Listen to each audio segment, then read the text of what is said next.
ये गोली कैसे लग गई आपको? गोली आए, गाड़ी रुकाई, कम से कम 30-40 लोग थे और मुझे उठा रहे थे। मैं नहीं गया, मेरे ऊपर मेरी माता जी गई, तो मेरी घर वाली मेरे ऊपर और गिरी। इसके बाद एक लड़का आया, उसने पकड़ा, लठ मारा तो उसका यहाँ पे हाथ से फ्रैक्चर हो गया होगा, उसको खतोड़ कर ले गए। केवल वस्त्र में साया भर था और कुछ नहीं था कहीं। तो भैया राम राम नमस्कार। हमें तो चिंता ही हो, नाम है हमारा सचिन चौधरी। छतरपुर जिला में एक बार फिर से कानून व्यवस्था तार तार है। छतरपुर जिला में कानून व्यवस्था की स्थिति ऐसी है जी को देख के लग रहा हो कि अब जो समरनीरी पुलिस से काय के जी प्रकार के कांड लगातार छतरपुर में हो रहे हैं, उनके बाद कई सारे सवाल खड़े हो रहे हैं। एक बड़ा मामला सामने आया है छतरपुर जिला से ही लवकुश नगर थाना क्षेत्र के एक गांव से, जिते एक दबंग सरेआम एक व्यक्ति को गोली मारत है, खुलेआम गांव में फायरिंग करत है और जी व्यक्ति को गोली मारत है उनकी पत्नी और बच्चा को उठा ले जात पूरे गांव के सामने। जी हाँ, जब फिल्मी कहानी नहीं बल्कि असली कहानी के जरा ये दृश्य देखो और पीड़ित की बात सुनो।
तो छतरपुर जिला के लवकुश नगर थाना क्षेत्र के ग्राम पंचायत पीरा के सुमेड़ी गांव में जब गोली चली है जो हरिराम नाम के व्यक्ति को लगी है, ये गोली में भी घायल हो गए और इसके बाद संजय सिंह नाम को दबंग आरोपी इनकी पत्नी और बच्चों को जबरन अपने संगे ले गए। इसके संगे 20 से 25 लड़का जिनके हाथों में लाठी डंडा और बाकी हथियार हथे, उनने इते हमला करे, खुलेआम गांव में ताबड़तोड़ फायरिंग करी। कल मैं अपने घर वाली को मार के सुधरवाकर आया। तो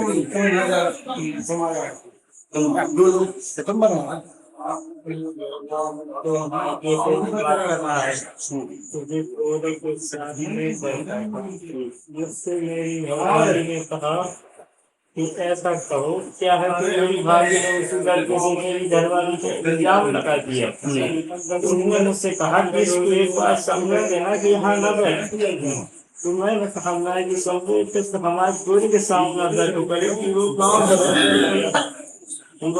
है तुम्हारे हमारे के सामने। आज क्या घटना घटी? आज कुछ नहीं हुआ। ये गोली कैसे लग गई आपको? गोली आए, गाड़ी रुकाई, कम से कम 30-40 लोग थे, तो मैं और मेरी बीवी हम दोनों एक कमरे में पड़े थे।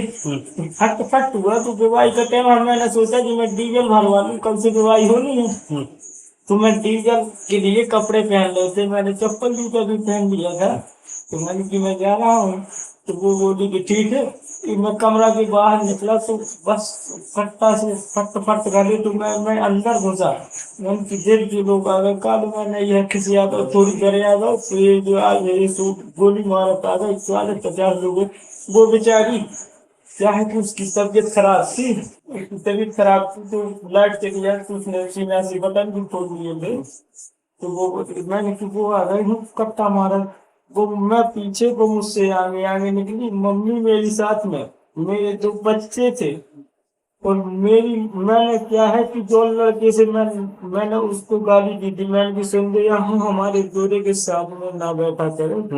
मेरी भाभी को शक हो गया था कि मेरी घरवाली ऐसी है, तो घरवाली ने मेरी कहा कि ऐसा करना कि इसे कह दे कि जो हमारे दूरी के सामने नया है बिल्कुल। फिर क्या हुआ? फिर आज क्या हुआ? आज कुछ नहीं हुआ है सर। नहीं, फिर जब उसने गोली मार दी, पति पत्नी को कहीं ले गए क्या जब? हाँ, मुझे उठा रहे थे, मुझे, मैं नहीं गया, मेरे ऊपर मेरी माता जी गए गई, तो मेरी घरवाली मेरे ऊपर और गिरी।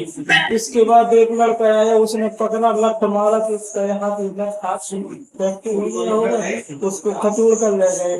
केवल वस्त्र में साया भर था और कुछ नहीं था शरीर पता है कहाँ ले गए? किसने गोली चलाई, आपको नाम पता है? में। संजय सिंह राजपूत और भी उसके साथ में 40 गुंडे थे। तो पंचम सिंह राजपूत कौन है? हाँ, पंचम सिंह का लड़का है संजय सिंह। संजय सिंह राजपूत। फिलहाल पुलिस मौके पर पहुंची है और आरोपी की तलाश शुरू हो रही है, लेकिन बड़ा सवाल जो ही है कि ऐसी खुल्लम खुल्ला दबंगई छतरपुर में काय हो रही है और एक नहीं ऐसे क्यों मामले सामने आ रहे हैं। एक तरफ जिले में चोरियों को ग्राफ लगातार बढ़ रहा है, कितों बस में हमला हो जाते है और बाकी टीआई साहब की मौत की कहानी तो आप सब भूल ही नहीं हुई हो। छतरपुर शहर के कुल मिला के जिले में बड़ा सवाल है कानून व्यवस्था पे। राम राम। अब अपने सपनों की पढ़ाई कीजिए अपने ही शहर के पास। सागर शहर से मात्र 12 मिनट की दूरी पर स्थित है ज्ञानवीर विश्वविद्यालय, जहां आपको मिले सुविधाजनक बस सेवा, आधुनिक कैंपस इंफ्रास्ट्रक्चर, अनुभवी शिक्षकगण और एक उज्जवल करियर की गारंटी। यहाँ उपलब्ध है प्रमुख पाठ्यक्रम जैसे management, pharmacy, agriculture, engineering, law, fine arts, hotel management, संगीत और नृत्य, पत्रकारिता और जनसंचार, परफॉर्मिंग आर्ट्स, जनरल कोर्सेज, शारीरिक शिक्षा, योग, पीएचडी सभी विषयों में। नए सत्र के लिए प्रवेश प्रारंभ हो चुके हैं। अधिक जानकारी के लिए संपर्क करें 977 0 522 117 या 977 0 523 279।